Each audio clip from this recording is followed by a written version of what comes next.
These kids are getting abused for Gordon's shoes, and it makes me fucking sick. What's all with the rhyming? I don't know. I'm scared.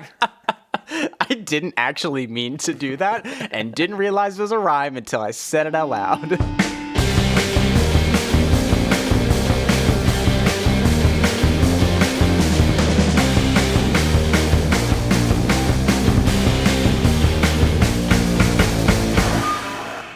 Hey, I'm Blake. And I'm Dave. And this is the Dave's Birthday bonus episode of First Prize Films, the podcast where we each select a genre-specific movie separated by at least a decade and pit them against each other to find out which film wins the coveted title of First Prize. Dave, what does that mean for us today? Yeah, so it's like the speed limit on the highway.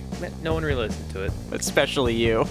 How about fuck off? How about that? So tomorrow is my 29th birthday. Oh, that's so weird and involves math, but cool, Dave. Yeah, so today we are skating our way to the championships with these sports movies. Ooh. I made Blake watch Mighty Ducks, a coming-of-age movie about a misfit youth hockey team's adult head coach Gordon Bombay. And I was assigned to cover 1994's D2, The Mighty Ducks, a film that reminded me how fucking bad I was at sports, and now I'm sad. Yeah.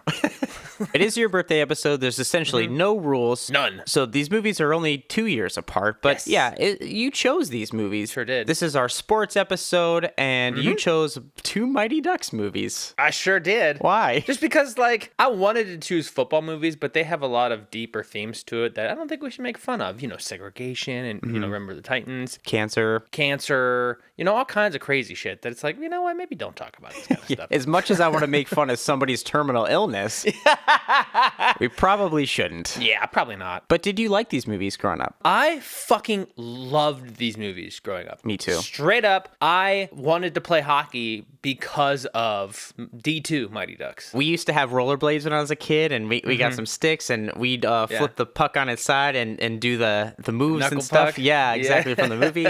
We loved this movie. I have no idea anything about hockey or how it works, but I loved this movie a lot growing up. Yeah, I actually, like, legit played, like, league hockey for a few years. Did you really? Because of this movie. And, Yo. and I was pretty good. I was pretty good at it. Yeah. He says, having played 2 years ever when he was like 13.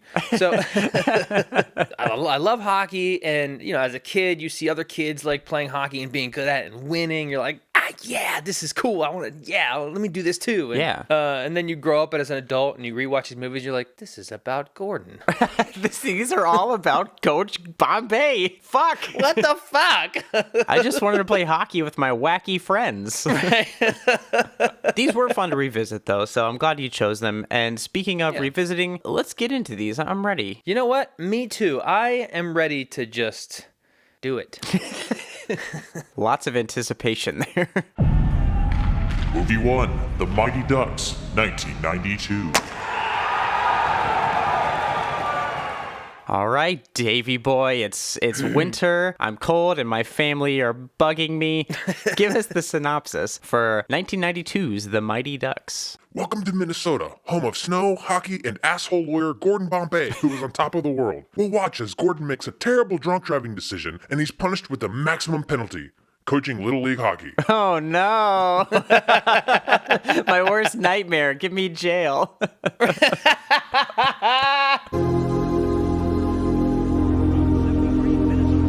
So we opened with a voiceover of an announcer's play-by-play of a hockey game while the opening credits roll. It's kind of like a back-and-forth situation. Oh, okay. Which is super annoying.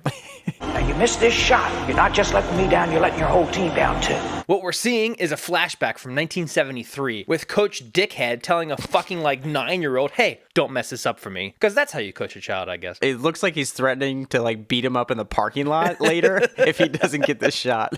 And sure as shit, little Gordon misses the game-winning shot, which is weird, because, it's not like his coach put way too much pressure on him or anything. All is good. It could just be that the opposing goalie is dressed like Jason Voorhees. I'm not sure yet. It's an intimidating situation, Dave. All my client did was attempt to give you what you wanted. After our little flashback / opening credits debacle, we're in present day with adult lawyer Gordon, where we find out that not only is he a winner now, but he's also an asshole. Wait, that doesn't make any sense. Oh, you really stooped to an all-time low on this one, Bombay. You have no idea how low I can stoop. Gordon Bombay is like the kids' movie version of Gordon Gekko from Wall Street. Like he's just a piece of shit. Yeah. So I guess Gordon's boss, Mr. Ducksworth, caught wind of Gordon being a walking dildo, and he pulls him into his office, and he really gives him what for, politely, by being like, maybe dial it back a little bit. It's just like a not even a slap on the wrist. It's a little sexy pat on the butt, kind of. Hey, don't do that. Stop it. Stop it. But you know what? Either way, Gordon doesn't like that. He decides to drink and drive in the snow and gets pulled over and taken to jail, but not before a quick little douche quip. Breath, blood, or urine? No thanks, I'm full. It got a laugh out of me big time. Yeah, I legit thought that was fucking hilarious. But you know what? He's such a dickhead. I only want to give him, you only get one, Gordon. Yeah. Drunk Gordon. Drunk. I don't know. Drunkton. Mr. Ducksworth. Gordon, stop it. There's not going to be a loophole. There's not going to be a trial. I am not going to have you drag this firm's good name through the mud. So we're back in his office late at night, and Gordon is informed of his punishment via his boss and not the court system somehow. Minnesota's crazy, man. The legal system there is wild. Probation, suspension of your driver's license, and 500 hours of community service. And a leave of absence from the firm. Wow. The boss is really bringing the hammer down on him by, let me check my notes here, keeping him on salary and giving him a driver. So Throwing the book. So when I said hammer... District 5 Pee Wee hockey team. I'm Gordon Bombay. I'm the new coach. So now we get to see what Gordon's community service actually is, coaching Pee Wee hockey. I'd say he got off easy, but, well, you know how I feel about kids. Just take me to jail instead. Listen, kids suck. Gordon sucks. Match made in hell. Just saying. You know what? Let's meet these kids. So we have Jesse Hall, Charlie Conway, Les Averman, Guy Germain, Goldberg the goalie, and Connie, who I guess is only one name like Cher, amongst a bunch of others. Connie's the Madonna of Mighty Ducks. I hate hockey and I don't like kids. It was supposed to be a pep talk. Maybe one day, one of you will even write a book about it in jail. So after some shit talk between Gordon and the kids, Gordon tells the kids to get out there so he can see what they can do. And what they can do is fall down a bunch. A lot. These kids cannot stay on their feet to save their fucking lives. No. So Gordon does the only reasonable thing here and just gets back into his fucking limo. But, of course, this backfires like a night of drinking and tacos. So after one of the players' mom ruins the thrilling 5-mile-an-hour limo ride, we're at the team's first game, and it looks promising. The opposing team has won the championship every single year, aside from 1973. Oh, I forgot to mention, it's Gordon's old team. Oh. The Hawks. My first game, and it had to be the Hawks. I'm sure it'll be fine. Let's play! So within 10 seconds, the Hawks score on our District 5 team. But don't worry, they don't score again for a whole... Wait, it's 5-0 already? On top of this, the Hawks, they have like their nice gear and their like slick looking helmets and stuff. The D5 team has fucking like newspapers duct taped to their bodies. They have like bike helmets and... Exactly. They look rough, just to say the least. It's clearly going to be a long game. Not again, please. Don't take the goal. So we watch as Goldberg dives out of the way of shots. You know, Goldberg, the goalie. Yeah. We see the kids falling all over the place, whiffing on shots, and just they get generally manhandled by what seems to be an actual NHL team. The kids on the Hawks are scary, man. Remember, it's not worth winning if you can't win. Well, apparently the Hawks didn't take that to heart because they only beat our D5 team 17-0. Losers. That's okay, though. Gordon seems to be okay with it. That was the sloppiest playing I've ever seen. Why the hell don't you just listen to me? Why the hell should we? You want to lose? Fine. You're the ones who look like idiots out there. See? Handled. And I have to say, Gordon, you know, he meets his old coach. They have a little back and forth here, and Gordon gets really sad remembering when he missed that shot in 1973. Right. And that makes me sad because, like, bro, get therapy. Like, talk to somebody. Yeah. Gordon needs therapy like these kids need fucking parents, man. Fuck. Anyway, after a mysterious badass kid saves some of the team from 3 of you and your 2 brothers, aka the Hawks bullies, we're back at practice. And this time, Gordon has some actual coaching to do. Take the fall. That's hurt. Get in indignant! Hold on. This is not soccer. And you know who agrees? The ref at the next game. Yeah, the ref's not having it, but if I was coaching this team, I wouldn't tell him to just, like, take the fall. I'd tell him to fake a heart attack so we can end this game, and I can go home early and start drinking again. So the ref tells Gordon to cut the shit. I'm paraphrasing. It's a kid movie. And Gordon listens. No, sorry. He doubles down and tells Charlie, That guy is twice your size. So the next time he gets you in a corner like that, I want you to grab your eye like it's cut and then hit the ice. lucky for us, but not Gordon, Charlie has a little bit of integrity and ignores him, which of course is the only reason they lose again. It couldn't possibly be that Gordon is refusing to actually coach these kids. Put the bottle down and get back to work, son. Regardless, this second loss has really got Gordon rattled. So he does what any one of us would do. He visits some random Scandinavian guy who works at a hockey shop. Oh, gosh, yeah. we all have one. Right. How did you know? My guy, you're standing creepily in the doorway. I have a feeling there aren't a lot of people who are gonna do that. Yeah, to be clear, Gordon just like fucking sneaks his way into this man's shop without saying anything. Don't do that. I don't care what year this is. Don't fucking do that. Anyway, this is Hans. Gordon used to watch Hans sharpen skates for hours, which I guess is a pattern. Yeah, we'll get to that. So Hans gives Gordon a harsh lesson. You really love to play, but you really flew on that ice, Gordon. That's all I ever wanted to do. Okay, so not so much a harsh lesson, but like a you've lost yourself kind of pep talk. I don't know. Either way, it works. Just show them how to play, show them how to have fun. Teach them to fly. And how does Gordon start actually teaching these kids? By putting on his brand new ice skates and whipping around the frozen pond he almost killed all the kids in by himself. Oh, this guy fucking rules, dude. What a good coach. I like him. Honestly, he can't just call it practice because it's like midnight, but so he's got some time to kill. Yeah. Hi. Please just go away. Charlie doesn't want to be on the team anymore, and neither he nor I have anything to say to you. What better way to kill time than to in-person booty call one of your kids' moms? Did we mention how classy Gordon is? I came to apologize to Charlie. To both of you. Yeah, likely story, Gordon. Put your dangler away. Heard all this before, buddy. So after Gordon apologizes to Charlie and promises it'll be fun this time, Charlie is like, hey, you should fuck my mom. He does. He's like, hey, have you met my mom? You should take her on a date, bro. Do you want to stay for dinner? What? We don't get to see that, unfortunately, because now Gordon is back at Mr. Ducksworth's office. He basically cons his boss into giving the team the 2022 equivalent of $30,000. I actually looked it up, thank you. Oh, wow. Now we get a shopping montage. Yay. Wait a minute, this is a sports movie. So in the middle of this montage, we find out who the mysterious badass kid from earlier is, i.e. Fulton Reed, the only plays football guy. And the kids find out that Gordon was actually a Hawk back in the day, which is something I'm sure they will react completely rationally about. Back to basics.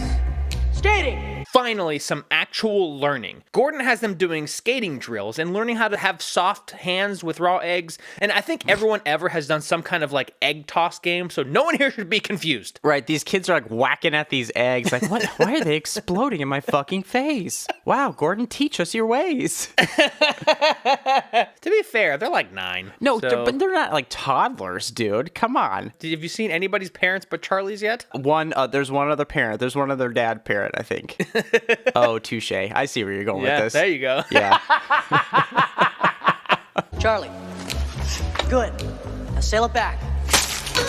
So he also works with Goldberg the goalie by hog tying him to the fucking goalposts, so he stops being afraid of the pucks hitting him. This is actual child abuse. I was gonna say, I've heard of exposure therapy, but goddamn. This is like minimum misdemeanor charges. My mother would not approve of this, Coach. She'd like me to live to be bar mitzvahed. This is your bar mitzvah, Goldberg. Today you will become a man. You know what, Blake? The coaching doesn't stop on the ice, though. While randomly being driven around town in a van, Gordon meets Fulton Reed in the form of a slap shot that breaks the passenger window. This is awesome. Look, it was an accident, all right? Never mind the window. Where'd you learn to shoot like that? So Gordon makes Fulton show him the slap shot again, and we find out that Fulton doesn't know how to skate. And you know what that means, Blake? Montage for some reason! After Gordon takes the team rollerblading through a fucking mall, he introduces the team to their new name, and they are stoked about it. The Ducks? We're the Ducks? Man, what brain-dead jerk came up with that name? What the hell? I don't remember this movie at all. I had the same experience. I was like, wait, you're mad at the Ducks name? But then I was like, I guess the last time I saw this movie, I was probably 9 or 10. So, yeah, my memories faded a little bit. So Gordon tries to sell these kids on being ducks, but they're not having it at all. So how about it? Who's a duck? I'll be duck. Yeah, me too. Oh, come the fuck on. I don't know what I'm talking about. And to be fair, Gordon's reasoning for like ducks being cool is bullshit. It's wrong. And he lied to them. He basically gaslights a bunch of 9 and 10-year-olds. Results, though, the ends justify the means. Yeah, they're all on board now. Do you know what? Let's get back to the actual hockey, shall we? So it's the Ducks' first game as not District 5, and the opposing Cardinals are watching the Ducks warm up, including being terrified of Fulton's slap shot. So the Ducks are down 2-1 with 38 seconds left on the clock. Gordon sends out the secret weapon, Fulton. Yeah. He winds up for his infamous slap shot, and it's a fake! They pass it to someone closer to the net, and the Ducks tie it! Hey! Wait, that's not a win. What the hell? Oh. All right, well, you know what? It's better than a loss. I get it. Can hockey end in a tie? Yes. Guess it does. Anyway, so we fast forward, and after Gordon steals the Hawks' best player, because apparently they didn't know that the district lines had been redrawn, and this player actually belongs to the Ducks. Oh, yeah. This is a pretty special kid, apparently. I mean, he's better than anybody on the Ducks, so... Have you met Goldberg?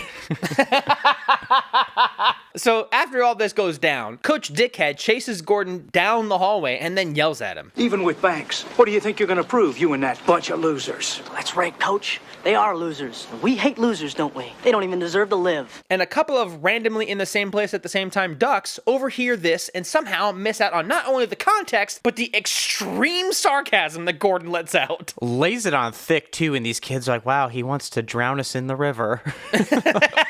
Like, no. Right. All of a sudden, you don't think we're good enough? No, he thinks we're losers. So once in the locker room, they inform the team what Gordon said before they walk out on everybody. Instead of even attempting to explain the situation, Gordon just goes, all right, well, I'll see you out on the ice if you want. Yeah, like you did this to yourself. All of you did this to yourselves. It's called communication. You should try it sometime. And you know what? That strategy works about as well as you'd imagine because only Fulton and Charlie end up coming out on the ice. Scabs. We forfeit. So after Gordon has a heart-to-heart with Charlie in the diner his mom works at, Charlie once again is like, hey, you should fuck my mom. Get over it, Charlie. It's getting really weird.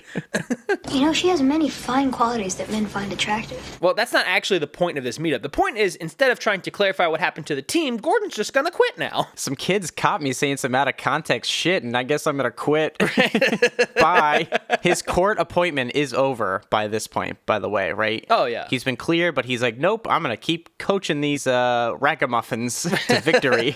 Yeah, until he does the quitting thing. Yeah. Well, actually, he's not gonna quit. He gets confronted in Mr. Ducksworth's office about the player he stole, Adam Banks. Yeah. Okay, I keep saying stole, but like I said, in reality, he's just playing by the rules. Right. Either way, Mr. Ducksworth, the kid's father, and Coach Dickhead are telling him they've worked out a deal, and the only thing left to do is have Gordon agree to it. And Gordon's like, fuck y'all bitches, I owe these kids! He literally took the L on his job as a lawyer to keep coaching these kids for free.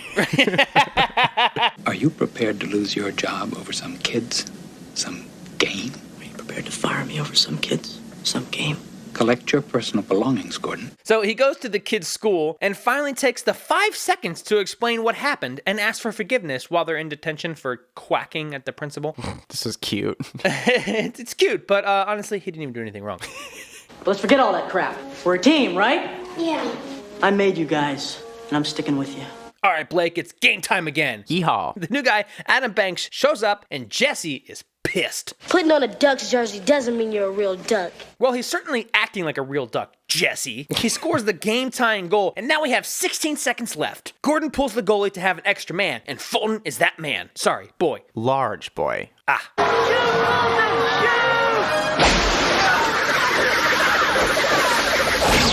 Ducks win! They're going to the playoffs! Woohoo! This is my boys. I've been there since the beginning watching these kids. Let's have some fun. You got to act After having fun montage, Charlie for the third time trying to get Gordon to fuck his mom, and Gordon and Charlie's mom actually going on a date, it's playoff time. Wow, things are really coming together, Dave. And I mean that in all aspects. Oh, boy. Gross. The surprising Ducks are still in this game against the Hawks. Banks moving right in front. Stops. He shoots. He scores! Suddenly, the Ducks are really good and win the first playoff game 5-3, Blake. These kids couldn't fucking stand on their skates like 3 weeks ago. I know. Gordon's a miracle man. I see what you did there. But you know what? No time to celebrate. We're moving straight into game 2 where the Ducks win 4-2. Oh, okay, well, I guess now we can celebrate. Oh, okay. Oh, fuck, no, just kidding, because now we have to play the Hawks again. Damn it. After another flashback of Gordon's fateful fuck-up, it's fucking game time. Off the rip, the Hawks, who had a growth spurt between the first game and now, are manhandling the Ducks again. Hey, 3-0 at the end of the first is way better than 6-0 or whatever the fuck it was last time. Hey, it's true. Improvement. I'll take it. Yeah, we're getting there. So Gordon gets the players amped up for the second period while Coach Dickhead tells 2 of his players that he wants them to fucking injure Banks. You know, the kid who was on his team yesterday. Dude, for real. Coach Dickhead has the most punchable face ever. And I remember thinking this as a kid. I'm like, that guy deserves to have violence used against him. McGill from behind. Stops Banks down. Banks shoots. Banks gets a breakaway, and as he's going to take a shot, he gets pushed from behind by one of the Hawks players, and scores. I'd be riding the bench, let's be real. But also, he donks his head on the goalpost, knocking him out. Oh, ow. Adam, are you okay? What'd you do? My joke. Come on. All right, calm down, Stone Cold Steve Austin. This isn't a mob hit, my friend. But you know what this does, Blake? What? It finally shows Jesse whose side Banks is on. Jesse, do me a favor. Kick some hawk butt. All right, cake eater. Aw. If the Ducks weren't motivated to win before, oh boy, watch out.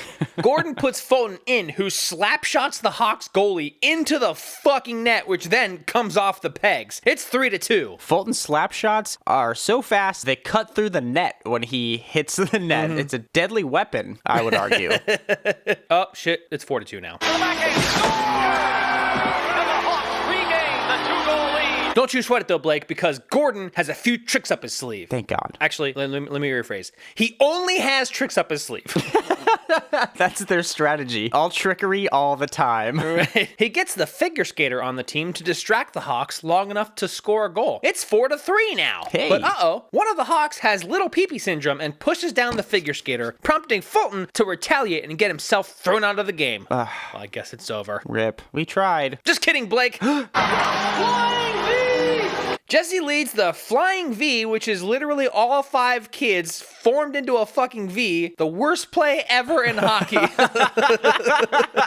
Leaving your goalie unattended to snowplow your way towards the other goal. It's going to be great.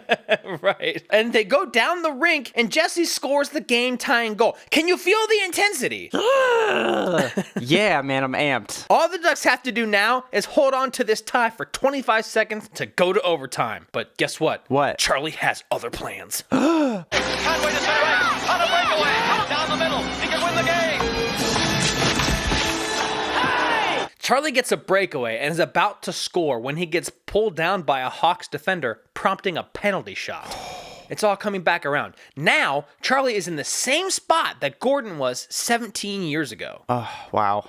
You may make it, you may not. But that doesn't matter, Charlie. What matters is that we're here. Believe in you, Charlie.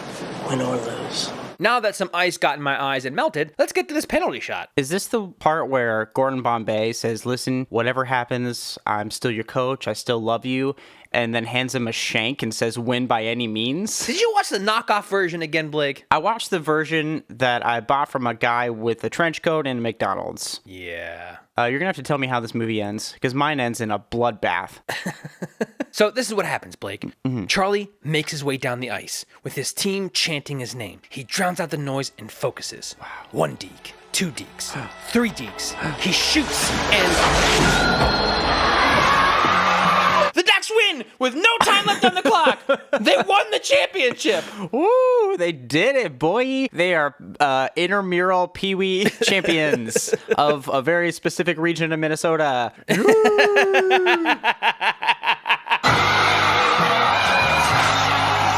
So Gordon takes this coaching win and decides, you know what? I want to play again myself. I must be crazy. Try out with the minors. And after saying goodbye to each duck, he kisses Charlie's mom goodbye on the lips. By the way, and hops on the bus. I guess he did fuck Charlie's mom. He definitely fucked Charlie's mom. But B, Gordon's going to the minors. When was the last time he actually played hockey? Is he still good at hockey? He was fucking 9. He was 9, and now he's like 36, and he's like, I guess I'm gonna play hockey again. Good thing I got a tryout immediately. Fucking Gordon, man. The man's made of magic. Hey, Ducks! No matter what happens, we'll see you next season. We got a title to defend. Roll credits. Oh, man. The queen of it all, I swear. We're going to get into more of that coming up. But this is a fun movie, man. It's really good. And it's the classic tale. All these kids are very specific and they're funny. And I think the acting's really good with them. Yeah. I really enjoyed this movie. It's a classic for a reason. I loved this movie. And I'm going to be honest with you. I don't remember having ever seen it. No way. Yeah, before and after. Because obviously I'm like, yeah, I love Mighty Ducks. Ducks. I'm pretty sure I had only ever seen D2 and 3. Really? Yes. I probably saw D2 the most, but I love this original. It's so good. Well, see, because I remember seeing clips like from internet memes, but I don't remember the majority of this movie. I definitely don't remember Gordon fucking Charlie's mom. Oh, I do.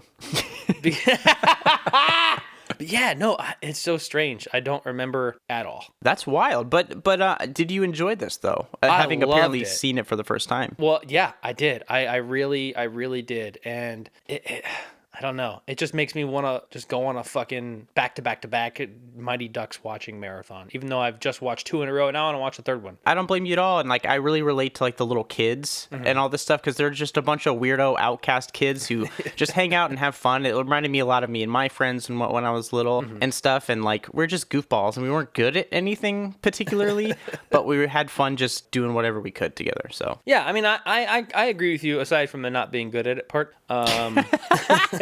Dave was good at everything. Except for basketball, baseball, and golf. I couldn't do any of those 3.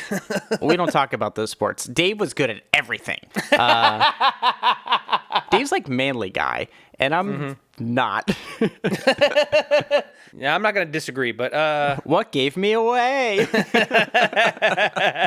But you know what, dude? As much as I love this movie, D2... I'm so excited. It's the one I watch the most. It's the one you watch the most. Let's fucking get into it. I'm gonna disappoint you. Sorry.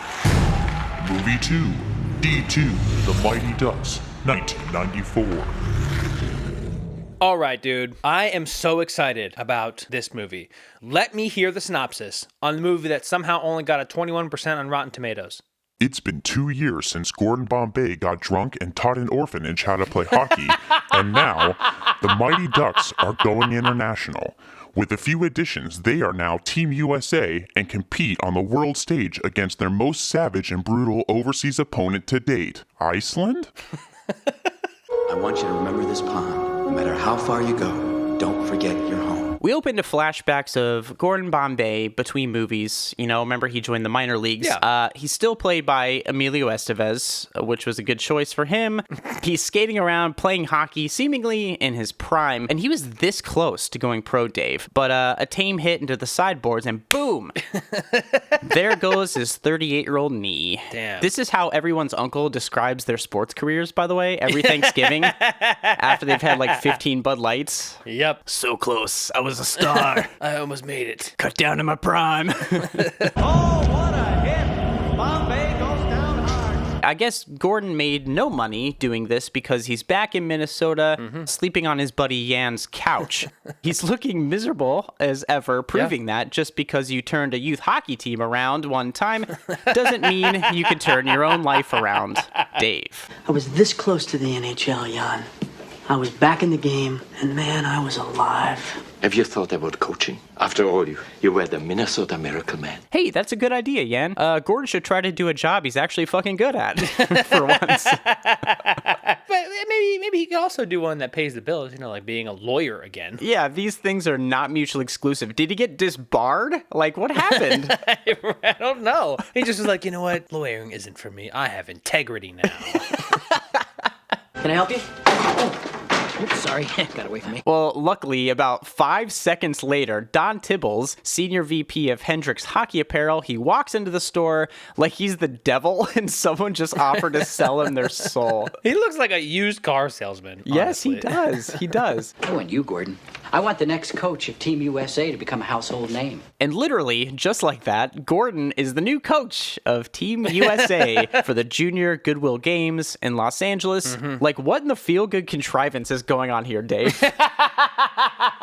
Again, Gordon is the luckiest man alive, I guess. Everything's coming up Gordy, so now he has one thing left to do. Since he's the coach of Team USA, he's got to get his team together. Team up montage! Hey, Charlie! You want to play some hockey?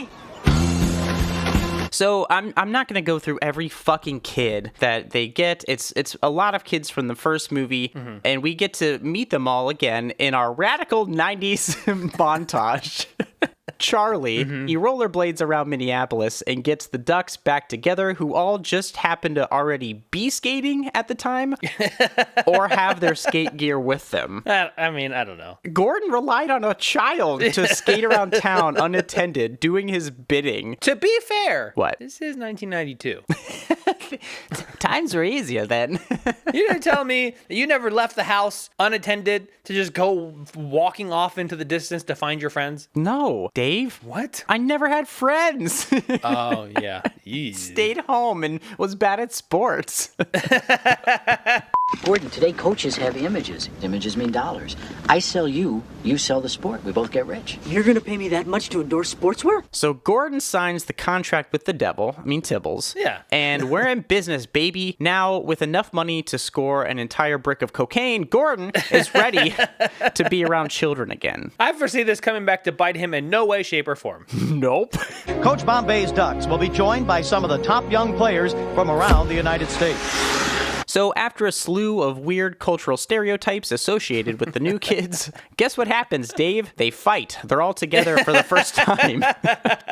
Oh no, they're not getting along? How will this ever work? Oh, thank God you asked that question, Dave, because luckily in a montage that lasts 2 minutes, Gordon whips all the old team members and then the new team members into shape, and they're all best friends now, so if nothing else, Gordon is efficient as a coach.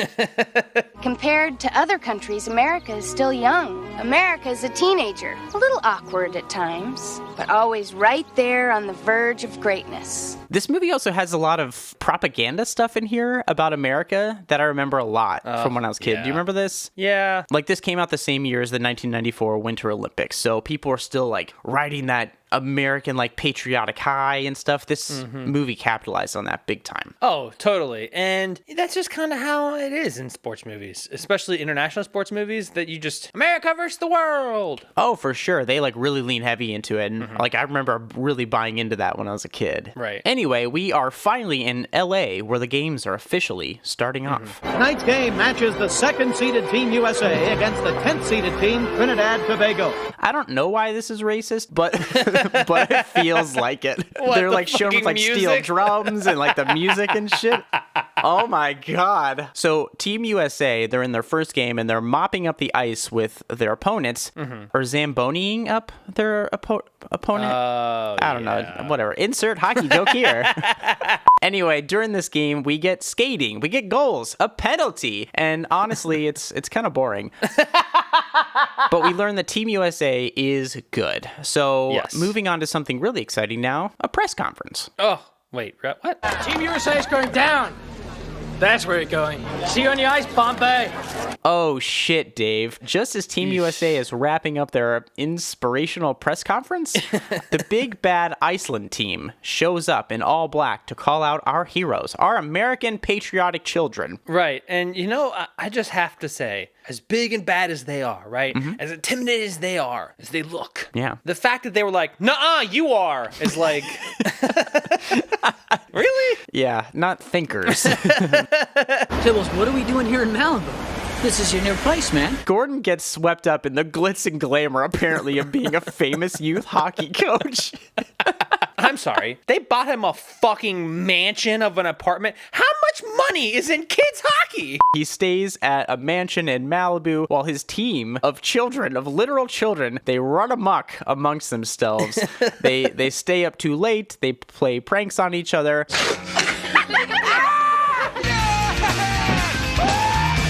But luckily, when it comes time for their next match against Italy, they crush them in a vulgar display of power. Sorry, Dave. Oh, it's one of those, like, Ron Burgundy moments. I'm not even mad. I'm impressed. 11-0. Yeah, it's a fucking ass-kicking, dude. Right. So Team USA is showing how invincible they are. Bullies. They're being bullies. Yeah, fuck them. That's right, Dave. Cue the sexy music, because with each win, Gordon's fame is ballooning along with his ego. He's in photo shoots with models. He's going to swanky parties. He's hanging out with goddamn Kareem Abdul-Jabbar. Like, I mean, honestly, even some old white lady knows who these kids are on the team. What on...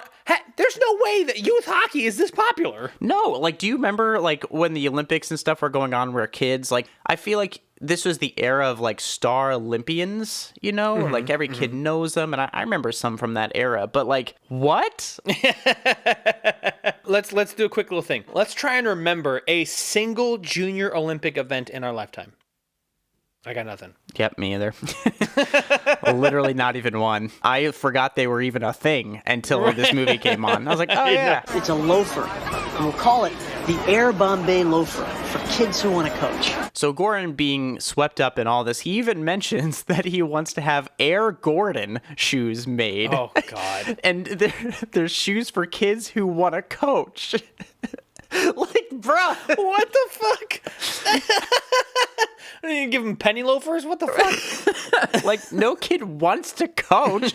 They just blow out their knees and they're forced to coach. Look inward, Gordon. Jesus. Hi, we'd like 4 burgers, 4 fries, and what do you guys want to drink? You kids, get out of here! So Gordon's living his very specific early middle-aged dreams, and the kids walk around Beverly Hills unsupervised, causing mischief. I mean... Yeah, they're like ordering fast food from a fancy store's call box and lying to get store models to dress up for them.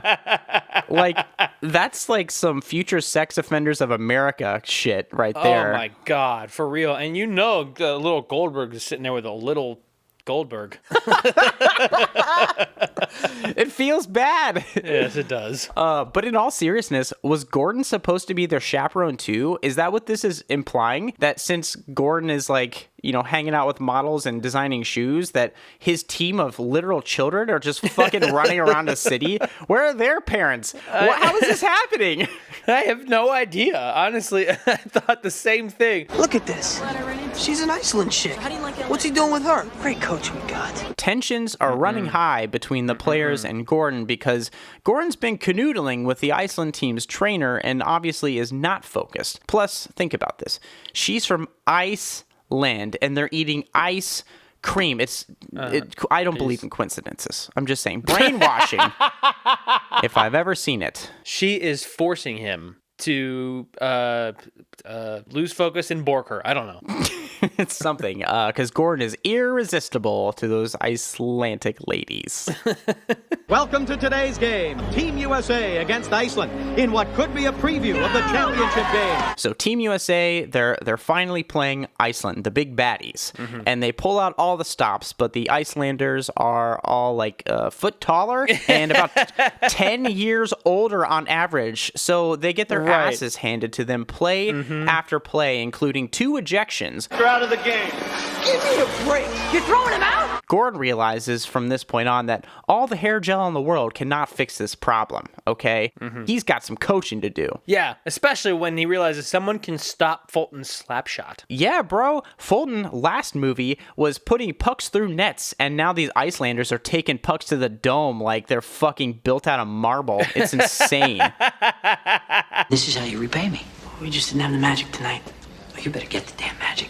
And you better get it fast. So Tibbles is pretty pissed at Gordon for his team losing so badly. They got their fucking asses kicked. Yeah, 12-1. Yeah, it's crazy. So the pressure is on for Gordon, and there's only one way that Gordon is going to get his Air Gordon's shoes, you know, the important thing here, into production, and only one way Kareem Abdul-Jabbar is ever going to call him back. They got to win, Dave. Yes. So do you know what happens when your team of children loses? You work them to death, like the horse in Gone with the Wind, apparently. Yes. These kids are getting abused for Gordon's shoes, and it makes me fucking sick. Oh my God, what is happening? 20 more sprints.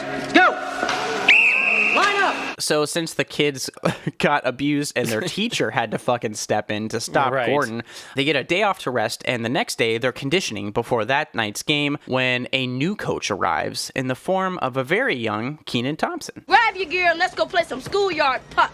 Or maybe you forgot what it's like to play for real pride. Yeah, and you know what comes along with Kenan Thompson? What? Shit talking and hockey is fun montage! Yeah! Tag team back again. Check it directed, let's begin. So Kenan Thompson's character is named Russ, and he challenges Team USA to play street hockey against him and his friends. And this is such a fun sequence. It really is. We actually see the kids like having fun again. They're playing together as a team and learning how to punch someone into submission in the rink. Wholesome family fun.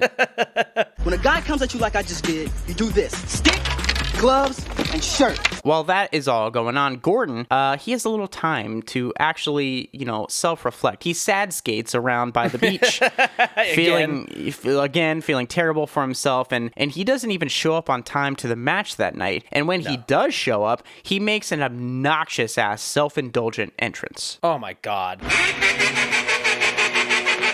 Gordon gives them a makeup speech and inspires the team to be good again, saving his mortal soul. Yeah. Barely. They finally pull together and they whip out the famous Flying V formation. Dave, remember that? Flying V! And they form a V. I've heard of this before, but I've never seen it. You've probably never seen it because it's actually an illegal formation. I guess the team and themselves didn't remember their own first movie, and this is the first time they're remembering to do something. Yeah. Paul Boone, Averman, he scored! Anyway, they go on to beat Germany and move on to burn an effigy of Gordon and his ego. He's over his big-time dreams now of being best friends with Kareem and banging that Icelandic lady. And he's ready to be an actual coach, Dave, finally. Well, how do you know he didn't actually bang that lady? I mean, maybe he just got it out of the system. That's what I'm thinking. Post-nut clarity. Post-nut clarity plus banging Icelandic chicks. It's cold, Dave. You gotta bundle up for it. I'm down. What? So now, Team USA, they're ready to kick their amateur asses into gear and play in the next match against the motherland, Russia. Good, Portman, good. Soft hands. They're training again, they do drills, and they watch match tape, but they actually have a secret weapon. Remember Kenan Thompson's character from before, Russ Tyler? Yeah. Well, he has a specialty move that they can use. Now, Russ, what can you do for the team? You never heard of my knuckle puck? No. It's not a thing, dumbass. Exactly. Essentially what a knuckle puck is, he flips the puck up onto its side and just fucking smashes it at the goal. It works. I don't know anything about hockey. Is this a legal thing to do? Yes, but again, it's stupid and doesn't actually work. Because I've tried it multiple times as a kid. I remember trying this like the street hockey thing, you know? Mm-hmm. Like I said in the opening, and yeah, no control. And often I would hit the ground first, like a bad golf swing. I broke a hockey stick trying to hit a knuckle puck. That tracks for sure. Either way, with the help of Russ's knuckle puck, Team USA, they beat Russia, and I feel like this team is just pulling things out of their asses left and right. It's like a clown car of hockey tricks. Yeah, it's like I said last movie. All Gordon has is tricks up the sleeve. Yes, I'm so glad you said that last movie, because literally that is not more apparent than it is here. Like, they're not necessarily a good team. They're just little fucking shysters. Yes, 100% true. Powered by a 1-goal victory over Russia, Team USA Hockey advances to the finals, where they'll go up against the top-seeded team from Iceland. So with that win, our team is finally ready to face the freshmen on steroids, otherwise known as the Icelanders, in the championship. It's a rematch, Dave. Yeah, but not before Iceland being dicks. Iceland sucks for no reason, and their coach is such a piece of shit. Get your coach off the ice. You have to practice them. This dude just wants to headbutt everybody. Right, I know. We get a bunch of coach trash talk, but like really lame trash talk. Yeah. And the Iceland coach, his name is Wolf. I don't really talk about him too much, but he looks like that guy who, if you went to a fancy restaurant and they like cooked his steak a little too much, he would headbutt the waiter and then stomp out his guts. Team USA has to find a way to get back in this game because they are being totally dominated. So the match is a rocky start, and Iceland is even immune to the flying V. They combat this formation by essentially just being fucking linebackers and running straight into Team USA. Right. They steal the puck, and this feels like Tom Brady versus your high school star quarterback. And Iceland is really taking it to Team USA. They are completely dominating this game. But here's the thing. While Tom Brady may be better at football, that leaves room for someone else to come in and woo Giselle, Dave. Giselle, in this metaphor, being the crowd. We get our Bash brothers. This is Fulton from the first movie and a new guy, Portman, who's like a big like meathead dude. And they've teamed up to show the crowd what's up and to fuck these Icelanders up just a little bit. Yes, love it. I love the Bash brothers so much. And with the Bash Brothers' help, Team USA finally scores. Holy shit. They got one! Only 3 more to go! So hijinks ensue, including assault, taunting, and finally Dwayne, the Texas kid, who always happens to have a lasso with him, I guess. Why does he have a rope on the bench? It makes no fucking sense. But he rushes out onto the ice and ropes an Icelander who is charging at their teammate and his love interest, I assume, Connie. Yeah. Very Texas of him. I feel like I should disqualify him. No? It feels like that he should be ejected. It feels like a lot. Yeah. And everybody's just like, oh, that Dwayne. That Texas Dwayne and his boy. Lasso. So the end of the period comes and USA is down 3 points. We're Team USA, gathered from all across America. And we're gonna stick together. You know why? Because we are ducks. And Ducks fly together! Fine. Sure. Whatever. So Team USA, they hit the ice as the Ducks, which is apparently not a foul. Get it? Foul? Like fouls? No. Like F-O-W-L-S? Ah! They come out strong because they're hyped up, and they might have done some of Gordon's cocaine. We don't know. But Connie gets a goal, and then we get one from Luis, who's the stereotyped Miami player, and they're only 1 goal behind now. So Gordon, he has an idea. Is it another trick up his sleeve? Oh, it just might be. That's all Gordon has. He gave it to the goaltender, Goldberg. Wait, it's not Goldberg. It's Russ! Here, take it, thanks. The goalie! It's the old switcheroo, Dave. Ugh, I'm pretty sure that's illegal. It's gotta be illegal. Nothing matters, I guess, in junior hockey. They let you do whatever. Right. Drive a car onto the ice. Who fucking cares? Tyler with it. Tees up the puck. So for some reason, Russ, our knuckle puck wielding hero, he takes off his goaltender's helmet in the most dramatic reveal of this movie.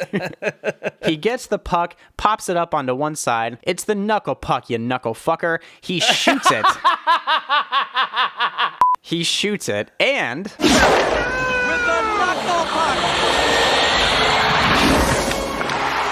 It hits the net. Crowd cheers. Yay! The knuckle puck's back, baby!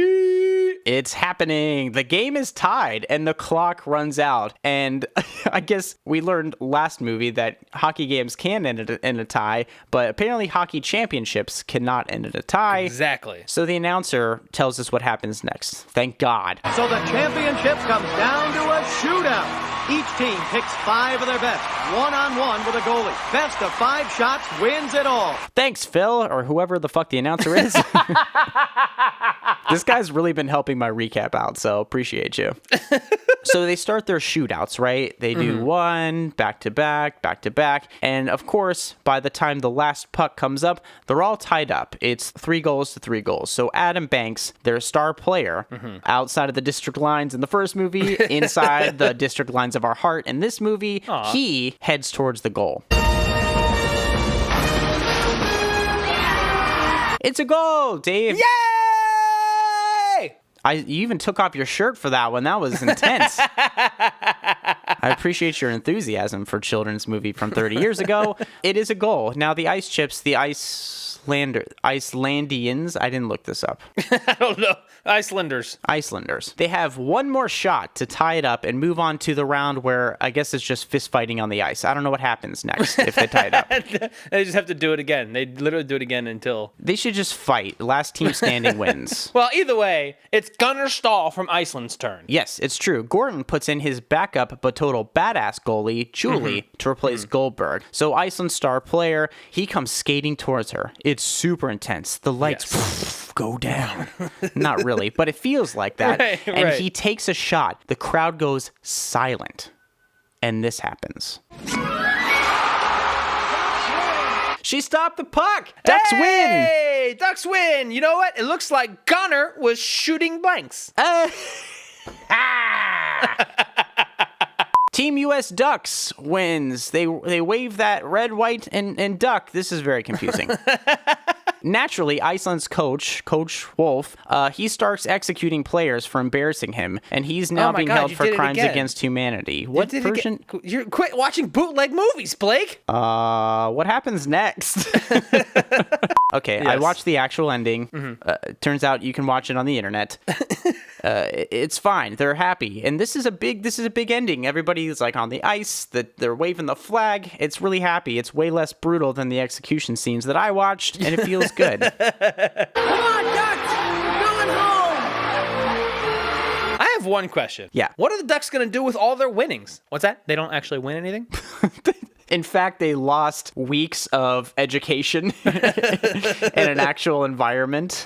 So they get D's and they don't go on to finish high school and end up... Never mind. I won't tell you how my version of the movie ended. It's sad. Yeah. Anyway. So as the credits roll, we're provided with a Kids Bop cover of We Are the Ducks Bop? Ducks Bop. I need to stop this. Oh, too many Ducks puns. The kids are gathered around a campfire and they're singing the classic Queen song, We Are the Champions, and the movie's over. And I want to go play hockey now. I don't. We are the champions, my friend.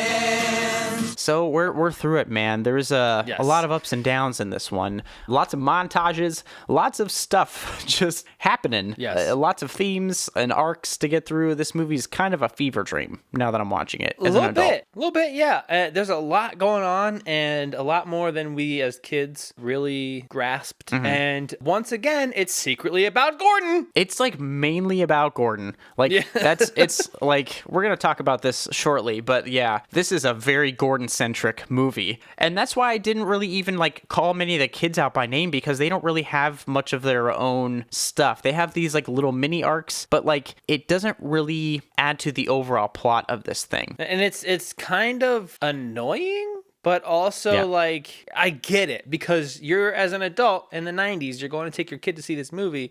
You also want something to kind of relate to, you know? No, this works for kids, and I think this is probably why I watched this movie the most, because there's so much going on. It's colorful, the kids are funny, their dynamic is funny, and there's a lot of fun stuff to attach to as a kid in this movie. So yeah, I get why it's so popular. Yeah, and that's why I'm so confused that it only had a 21% on Rotten Tomatoes. I'm not confused at that at all. This is not a cinematic masterpiece by any stretch. How about go fuck yourself? Will do. Cool. So, in the meantime, let's battle it out. Okay, let me go fuck myself, and then I'll meet you back in the Thunderdome. Sounds good to me. Movie versus movie. Welcome to the Thunderdome. The Thunderdome.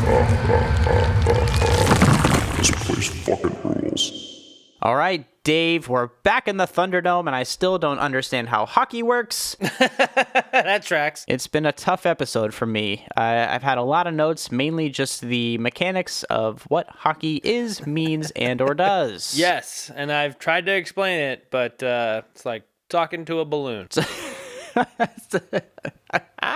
Lots of latex. Anyway.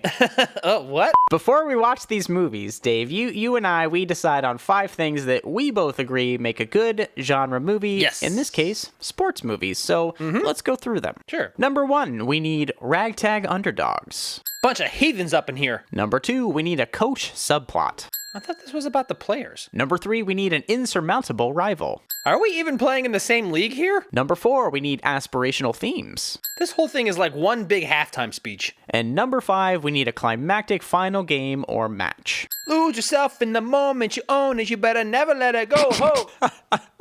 So it is your birthday episode, therefore, yes, you go first. Oh, don't mind if I do, sir. First up, we got ragtag underdogs. In the first Mighty Ducks, Gordon has to wrangle up these little heathens to just even play hockey. Right. Each of them has their own issues, like, I can't skate. My mom is single. Please, for the love of God, fuck her. Not to mention the fact that none of them have any actual gear, but are somehow in an actual league. Gordon not only has to somehow teach these kids how to play hockey and win, but he also has to teach them how to not be little assholes. That is true. And a question that just came to mind, wouldn't the league themselves see these kids like wrapped up in like newspaper and bubble wrap and be like, nope, you can't play. You're going to have horrible brain damage. A fruit ball on your head is not going to protect you. You're right. The first movie does have the classic ragtag underdogs, and I would argue that D2 doesn't really have much of this element at all, if we're being honest. Yeah. Team USA is a number 2 seed coming into the Goodwill Games and doesn't really face much resistance until they play Iceland both times. But the newcomers to the team, like the new kids that join, they kind of add that ragtag element just a bit, with the stereotypes and all. But they all learn how to play together and dominate in like a handful of short montages. So I don't really feel that element so much from D2, but there's a bit of it. I mean, I think that they are ragtag. They might not be underdogs. So you get like a half a point. Yeah, I'll take what I can get. But as we said before, these movies, but especially D2, really aren't about the players so much. They're about the coach, Gordon Bombay. Yeah. We're talking about the coach subplot. Here, Gordon doesn't struggle with like being a scumbag. He struggles with being an egomaniacal prick with a mansion in Malibu and a sneaker deal. His arc is that he has to overcome all the fame and attention a junior league hockey coach inevitably gets, right, and focus on his team. It's a wholesome and super relatable arc, for sure. Yeah, I mean, I also have had to overcome a Malibu mansion and a shoe deal and lots of models and celebrity friends. We've all had hard times. To teach people how to carry mail. Anyway, let's be honest. You're a real hero, Dave. Thank you. You're welcome. So the first Mighty Ducks is as much about Gordon Bombay as it is about the hockey team. It's arguably more about Gordon than the kids. Not so much as it is in D2, but still, we see his downfall, we see him struggle with his punishment, we see him try to date a kid's mom, and ultimately, we see him grow, even though he's already in his 30s. Dreams can always come true, Dave. And honestly, his growth as, from start to end, to get from dickhead drunk driving lawyer to actually impressing kid's mom enough to sleep with her, that's a pretty big character arc. I agree. It almost feels insurmountable. Oh. Like our next point, insurmountable rivals.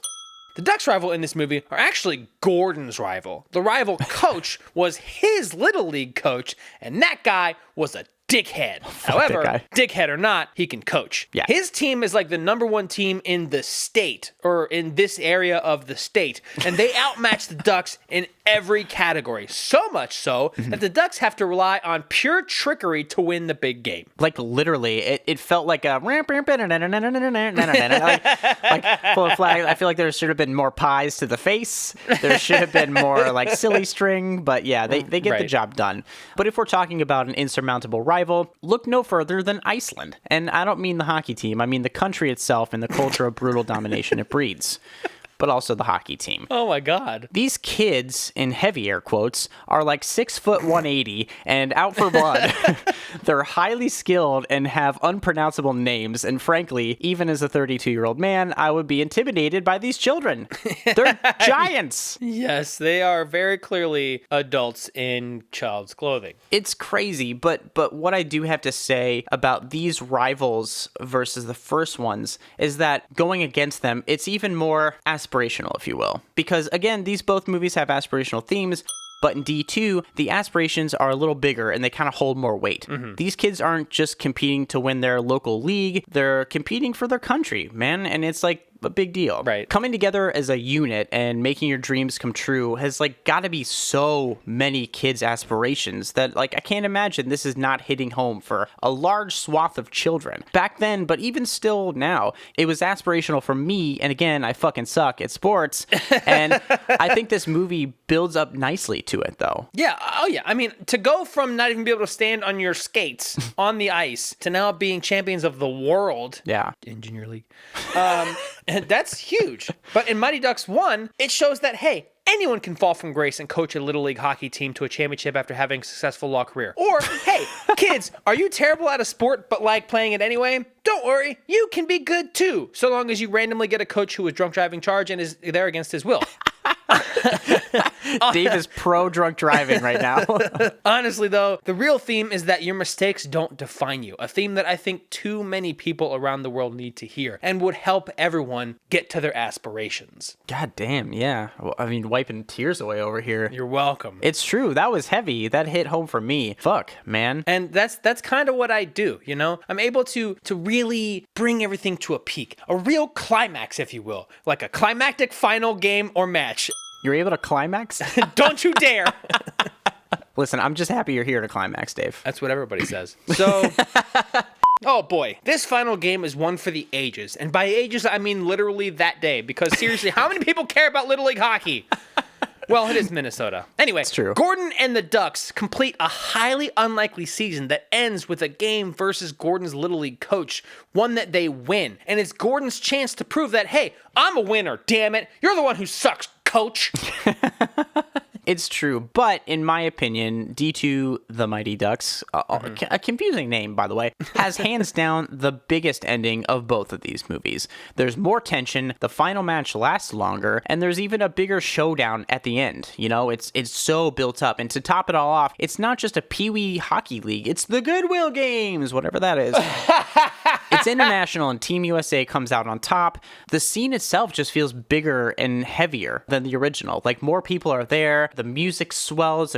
I don't know, it just feels like a nice, big, conclusive scene. I agree with you. I think it is a very nice, conclusive scene, and just the way that they're cheering on with the whole country now instead of just their little town. Yeah, stakes are pretty big, and it feels good. But honestly, like, both of these movies are really great, and I think hit a lot of these points really well in their own specific ways. I agree 100%. I think they both are very much good sports movies. Yep, I agree with you. Well, I think if you're ready, birthday boy, I think we should just take this home and decide once and for all which film of these two is the better sports movie. Let's fucking do it! Call Charlie's mom. Hey, look, we did it. It's the finish line. We're at the finish line. Can I go home yet? Alright. Alrighty, Dave, the time has come. I'm feeling pretty good, feeling pretty nervous, actually. Oh, yeah? For children's movies and how this is going to pan out because I'm an adult and have realistic expectations. So you get the choice here, since it is your birthday, this is your episode. Do you want to go first, or do you want me to go first? No, I'm going to go first. So basically, I think that... I'm not even going to beat around the bush. I think D2 is the better sports movie. Really? I do. 100%, yes. Not just because I don't even remember the first one. But like, even having watched them both back to back, essentially, I think D2 is the better movie. I do love the origin story and everything, but to see this team kind of really come together with their new counterparts and their new rivals and have this big epic thing, and Gordon still hasn't learned not to be a shithead yet. It's just, it's bigger, like you said in your Thunderdome. It's bigger. They are better. It's less like bumbling buffoonery. There's a lot more actual hockey in it rather than just trickery the whole time. Yeah. I don't know. I just think it's a better movie. It stuck with me more. I loved this movie so much as a kid, and I think that D2 is the better sports movie. Wow, getting right into it. For me, I liked both of these movies. I did see D2 a lot more because there's so much fun stuff in it, and it does feel like just a whole wacky montage of things going on. So it's easy to keep kids' attention, and they don't have to worry about the horrible implications of drunk driving and stuff. But if we're talking sports genre movies, I have to go with the original Mighty Ducks for my choice for First Prize Film because I think it does tell that classic tale that I think perfectly fits in the genre. We have all the arcs. We have the arcs for the kids. We have the arc for Gordon Bombay himself. We have the literal rags to, not riches, but like rags to better looking uniforms story of the kids, and they learn to be a team for the first time. They learn this sport essentially for the first time and go on to get the title. And I think it just feels so big and so heartwarming, whereas D2 in terms of the sports movie tropes and everything like that feels kind of like I said, it kind of feels like a fever dream. The movie rushes and half-asses all of its themes. It tries to set up just to get us to more goofy things in action. Like, it tries to tell so much stuff in such a short amount of time that I don't think we get any of it. I don't think it lands any of its themes. You can disagree with me all you want, but I think the original Mighty Ducks is a way more concise and streamlined sports movie that gives us that big payoff at the end.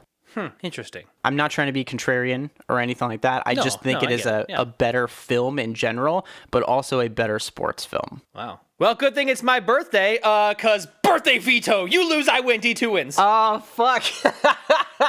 I guess considering this is our first birthday episode, yeah, Dave, you get an extra vote. We don't have to call anybody. Nope. Fuck. D2 wins. I would like to formally submit a complaint. Noted, denied. Damn, it sucks when HR is also us. Yes. Well, okay, then I guess D2, The Mighty Ducks, is our winner for First Prize Films, and I'm not mad at it. I'm not going to sulk about it, is what I'm telling myself and the general public. We shall see. But I do disagree, but hey, you got your birthday wish, Dave. D2 comes out on top. It is fun. Are you going to watch these movies again anytime soon? Oh, for sure. I'm probably going to watch all three pretty soon. With all the extra time that I fucking have. So much extra time. It's like you do nothing pretty much. I know. Except for watch movies. Well, that could be a reality if people checked out all of our socials and Hey, First Prize listeners, thanks for tuning in to this special bonus episode from my birthday. Yeah. Thanks for winning the big game with us. Thanks. If you enjoyed this episode, if you enjoyed hearing us cheer on the good guys, consider subscribing to our socials. It's at First Prize Pod on all platforms, and that includes Facebook, Twitter, Instagram. We're on TikTok and YouTube as well. Also, don't forget to check out our website. It's firstprizefilms.com. Yep, we do this for free because we each took a knuckle puck to the dick and sued Kenan Thompson. But if you'd like to support us, consider rating and reviewing us on Apple Podcasts or come hang out on Twitch. We stream every week talking about movies, having some laughs, and chatting with all of you. Totally. We'll be back next month with a very romantic episode for Valentine's Day. Ooh, get out your saxophones. It's gonna be good. Oh. And sexy. Not that you should fuck a saxophone. I meant, I just set the mood. See ya. I was just thinking of music.